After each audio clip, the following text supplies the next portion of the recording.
Assalamualaikum warahmatullahi wabarakatuh. Alhamdulillah wassalatu wassalamu ala rasulillah nabina Muhammadin sallallahu alaihi wasallam wa ala alihi wa sahbihi wa mawala. Wa qala Allah ta'ala fil Qur'anil Karim, ittaqullaha wa tuqatihi wa la tamutunna illa wa antum muslimun. Amma ba'du. Alhamdulillah, nikmat siang para sedulur-sedulur yang saya cintai dan semoga dicintai oleh Allah Subhanahu wa taala. Marilah kita bersyukur atas kehadirat Allah Subhanahu wa taala yang telah melimpahkan rahmat serta kasih sayangnya kepada kita semua sehingga kita bisa berjumpa dan berkumpul di channel YouTube saya di siang hari yang cerah ini. Tak lupa sholawat dan salam kita curahkan untuk Nabi Muhammad SAW yang telah melepaskan umat manusia dari jurang kejahiliahan menuju ketaatan dan pengabdian kepada Allah Subhanahu wa taala. Oke para sedulur, jadi Nabi Muhammad SAW dalam sebuah hadisnya diriwayatkan ketika beliau sholat, beliau memberikan isyarat dengan menggerakkan telunjuk jarinya, jari telunjuknya teman-teman. Nah ini biasanya kalau kita lakukan saat ini kan dilakukan ketika kemudian kita melakukan at-tahiyat ya, gitu kan. Kita mengacungkan jari telunjuk kita, kemudian kita memberikan isyarat ya, sebagian menggerakkan, sebagian ada yang nggak menggerakkan. Dan ini ternyata diriwayatkan dalam sebuah hadisnya Nabi Muhammad SAW. Ketika beliau melakukan hal tersebut dalam sholatnya, dia menggerakkan telunjuk ya, jari telunjuknya seperti memberi isyarat dan sambil berdoa, dan kemudian para sahabat bertanya kepada beliau tentang hal tersebut, dan Nabi Muhammad SAW kemudian menjelaskan kepada para sahabat perihal tersebut sebagai berikut. Bismillahirrahmanirrahim. La hiya asadu ala syaitoni minal hadid. Dan sungguh dia acungan jari telunjuk ini gitu kan, lebih keras hantamannya terhadap syaitan daripada besi. Wah, ini lebih keras menghantam setan daripada besi. Jadi ternyata kalau kita lihat konstruksi dari hadis ini, ternyata ketika Rasulullah SAW memberikan isyarat dalam sholat, diberitakan bahwasanya acungan jari telunjuk manusia ini lebih keras menghantam setan daripada besi. Artinya di sini ketika orang sholat, setan pun datang untuk mengganggu orang hamba-hambanya Allah Subhanahu wa taala ketika sedang melakukan ibadah.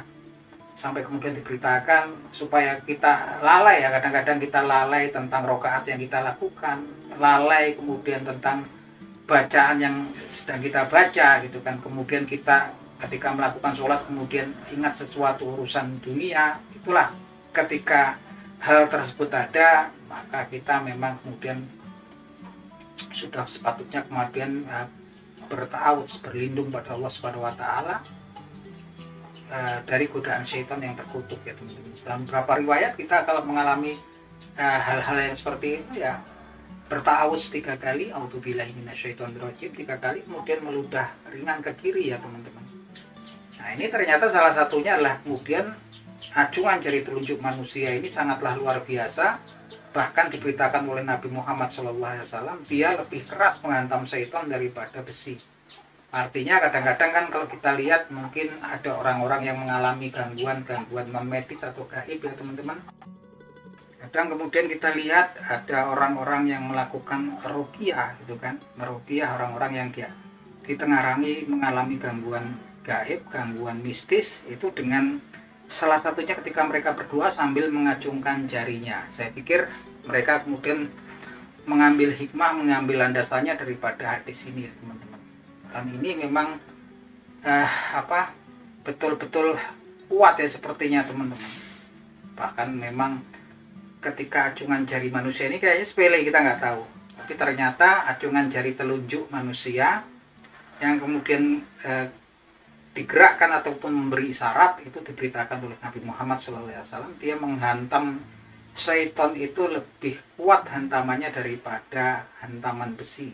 Nah, ini teman-teman ya teman-teman.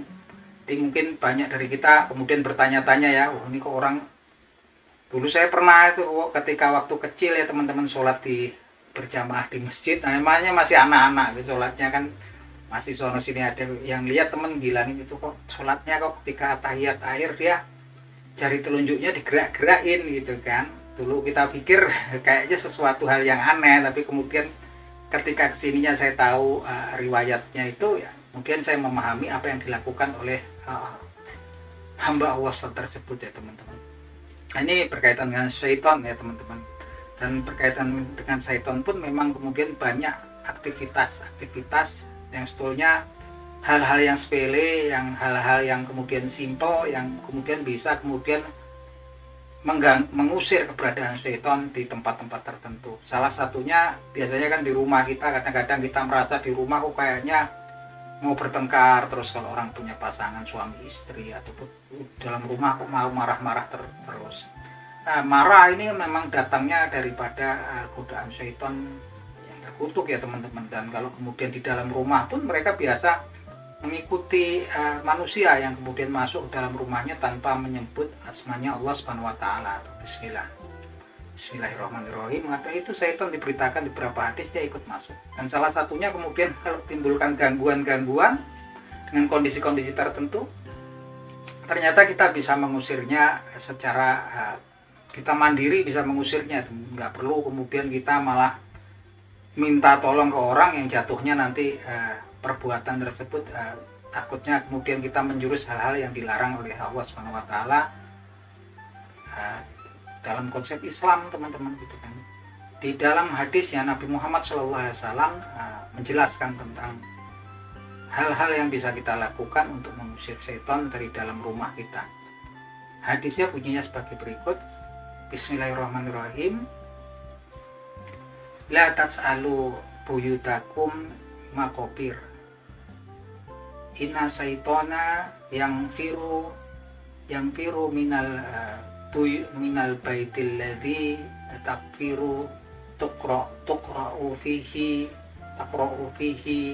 suratul Baqarah, yang artinya sebagai berikut: janganlah kalian menjadikan rumah-rumah kalian seperti kuburan, karena sesungguhnya syaitan itu akan kabur, akan lari dari rumah yang di dalamnya dibacakan suratul Baqarah, surat Al-Baqarah. Nah, ini hadis yang sangat penting, hadis yang betul-betul memberikan informasi yang kuat pada kita bahwasanya ternyata setan juga ada di dalam rumah kita gitu kan. Bisa menimbulkan gangguan-gangguan atau masalah-masalah yang berkaitan dengan kondisi di dalam rumah kita, dan ini kemudian bisa diselesaikan, bisa diatasi dengan membaca surat Al-Baqarah di dalam rumah kita. Ini berita yang sangat penting sekali. Ini hal-hal yang sebetulnya sepertinya simpel gitu kan, acungan jari telunjuk, kemudian yang isyarat dengan jari telunjuk gitu kan, kemudian membaca surat Al-Baqarah di dalam rumah. Ini hal-hal yang simpel yang kemudian bisa kita lakukan secara mandiri jika kemudian kita merasa memang kemudian ada gangguan-gangguan mistis gitu kan, ataupun makhluk gaib yang kemudian mengganggu kita teman-teman gitu. Dan kita nggak perlu kemudian meminta bantuan ke orang-orang tertentu yang ditakutkan nanti kemudian aktivitas-aktivitas yang kita lakukan justru kemudian ditengarai melanggar konsep-konsep yang ada di Islam ya teman-teman. Nah, itu aja teman-teman obrolan kita di siang hari ini, semoga bermanfaat. Akhir kata, wabillahi taufik wal hidayah. Wassalamualaikum warahmatullahi wabarakatuh.